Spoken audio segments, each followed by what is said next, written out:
ruangan ini, nah ini sebetulnya fun fact juga, Aula Pendopo itu hanya dibangun di tahun 1992. Kenapa ini fun fact? Karena si rumah pendopo itu dibeli di tahun 1976. Jadi sebelumnya ini adalah tanaman.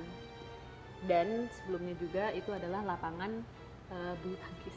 I see, that I didn't know. Itu gue nggak tahu tuh. Itu digunakan oleh bapakku sama omku. Nah, tapi kok tiba-tiba jadi Aula Pendopo. Nah, pernah terjadi ada malam bukan malam takbiran, tapi malam tahlilan. Oke.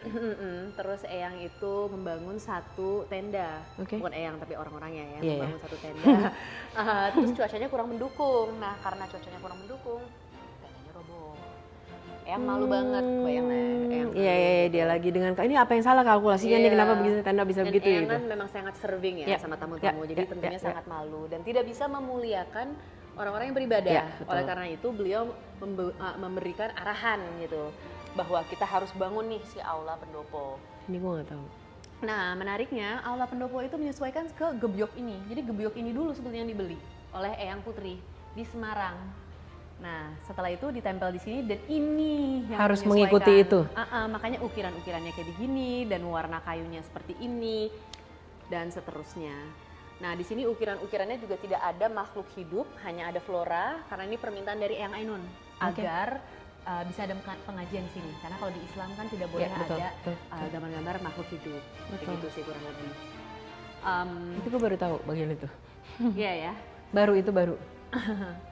Uncovering a lot of truths. Iya, kayak tadi ngobrol sama Archie juga, oh iya ya, oh ya ini ya, oh baru belajar ini ya gitu. This is one of my favorite area sih. Iya, ini kabinet penghargaannya Eyang Habibie dan Eyang Ainun. Ada lumayan banyak dan kebanyakan memang diterima ketika Eyang menjabat sebagai Menristek. Karena Eyang kan menjabat selama 20 tahun ya.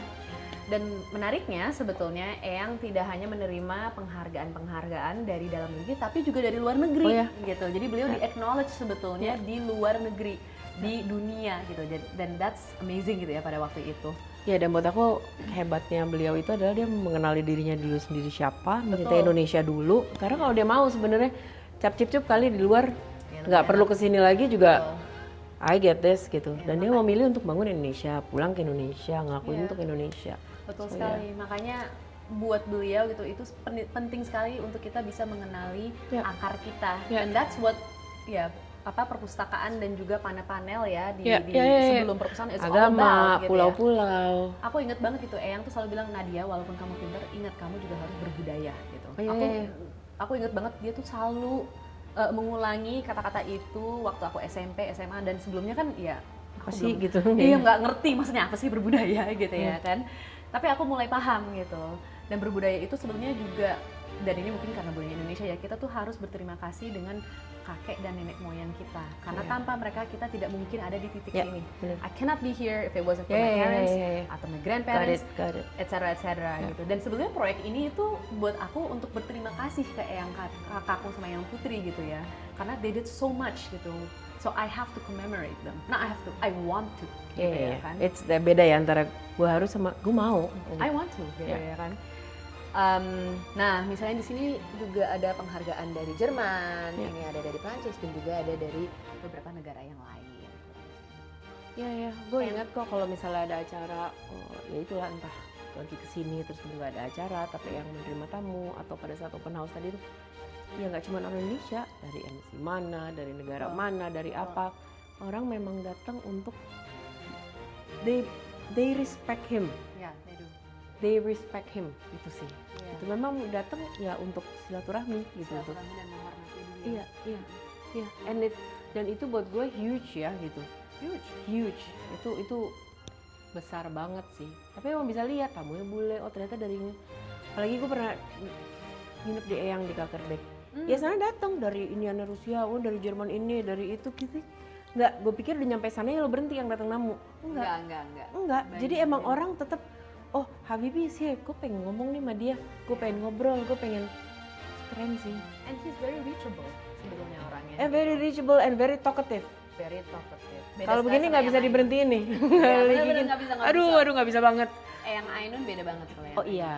Tapi saling melengkapi. Jadi kalau Eyang Habibie itu memang bisa dibilang karakternya, dan beliau selalu membagakan karakternya yang sangat Sulawesi. Ya. Ya kan, sangat straightforward gitu ya kan, Ya. sangat berani. Ya. Tapi dia juga selalu bilang hati saya itu Jawa. Karena Oh, saya iya. dibesarkan oleh ya mami besar Ya. gitu, orang Jawa, dan juga istrinya gitu, Eyang Ainun.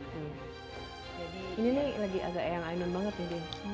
Hah? Dia dapat loh ini. Sih, enggak deh. tapi aku jauh lebih cerewet daripada Eyang Ainun sih sebetulnya. Tapi the Eyang Ainun tuh apa ya? Priayi gitu. Ini tuh apa ya? Bingung deh gue jelasinnya. Oh begitu? Ya, for me ya. Iya. Alhamdulillah. Ada itu kan bukan sesuatu yang dibuat ya, auranya dan apa itu emang ada gitu. Oh, alhamdulillah. Aku sih So senang sweet. sekali ya. So bisa. sweet. Yang aku rasa sebetulnya semakin tua Eyang itu semakin di luar zona nyamannya gitu ya kan, karena beliau baca tulis buku yang sebelumnya mungkin, dan bukunya itu mengenai cinta betul, gitu ya kan. betul. Dan beliau juga masuk ke dunia seni, ke perfilman, ketemu dengan Mas Reza, Mbak Unge gitu ya kan. Jadi aku rasa beliau juga jadi paham bahwa dunia di luar teknologi itu ada keunggulannya masing-masing gitu. Dan Eyang memang selalu terakhir sempat ngomong sama gue sih, terakhir banget. Itu udah sakit. Iya Mel, berjuang. Kalau dulu nggak ada pilihan, lo berjuang ya ke medan perang bawa senjata. Now apa? Saya berjuang, saya ngerti teknologi. Saya berjuang teknologi. Kamu ngertinya seni. Ya berjuang lewat seni, apapun that you know. Masya Allah. Iya benar, itu ya apa ya? Jadi pejuang dalam angkat Indonesia, angkat budaya, angkat apapun ya dengan cara yang lo kenal.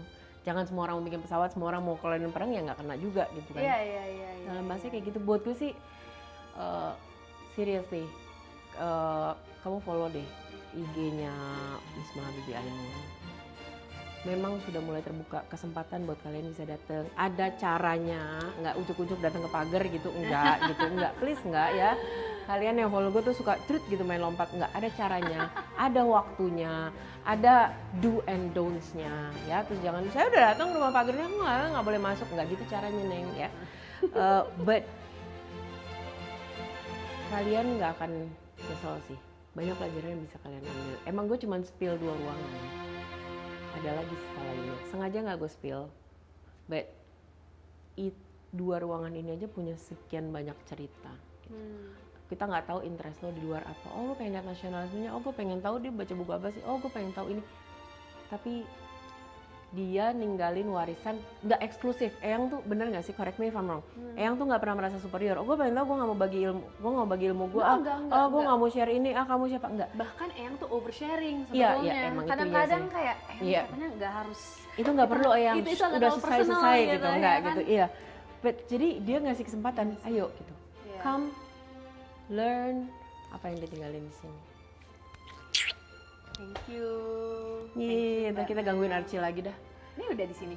Mana dia? Mas Archie-nya tadi aku lihat. 2 ruangan Ispil ya. Yep, perpustakaan dan Yes, pendopo. Tapi kita banyak ngasih info yang orang kalau tur nggak bakal bisa dapet tuh. Iya.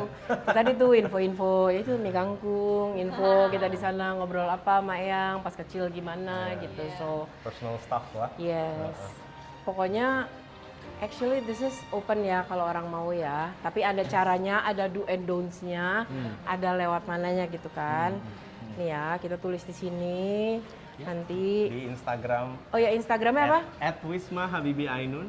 Any other social media? Di TikTok We have TikTok. TikToknya apa? Sama. Wisma Habibie Ainun. Wisma Habibie Ainun. Iya. Oke, Instagram and TikTok. Nanti di situ ada link, teman-teman bisa lihat informasinya. Ya, sekali lagi gue ulang ya, konsepnya bukan katanya dia open house, terus datang depan pagar nggak boleh masuk marah, nggak bisa, nggak gitu konsepnya ya. Oke, jangan ya. Oke, Kita bukanya hanya di tanggal-tanggal tertentu karena we open exclusively. Ya, kembali ke apa yang ada nih, kita balik lagi ke library, mengingatkan kita untuk membaca dengan teliti informasi-informasi yang diberikan ya. Betul. Literasi itu penting, jangan cuma membaca satu kalimat ya kan, terus open house nih gitu datang, nggak gitu konsepnya. Oke, gue berharap banget sih kalian bakal bisa sih datang, why not belajar. Ini tadi sharing, kalian ketemu sama mereka ya, more explanation. Ada satu lagi Putri ya. Yes. Betul. Ya, probably she's cooking somewhere gitu. Ya, bye dari kami di Wisma Habibie Ainun. Bye. Makasih ya. Thank you. Semoga bisa bertemu dalam waktu dekat. Amin. Amin.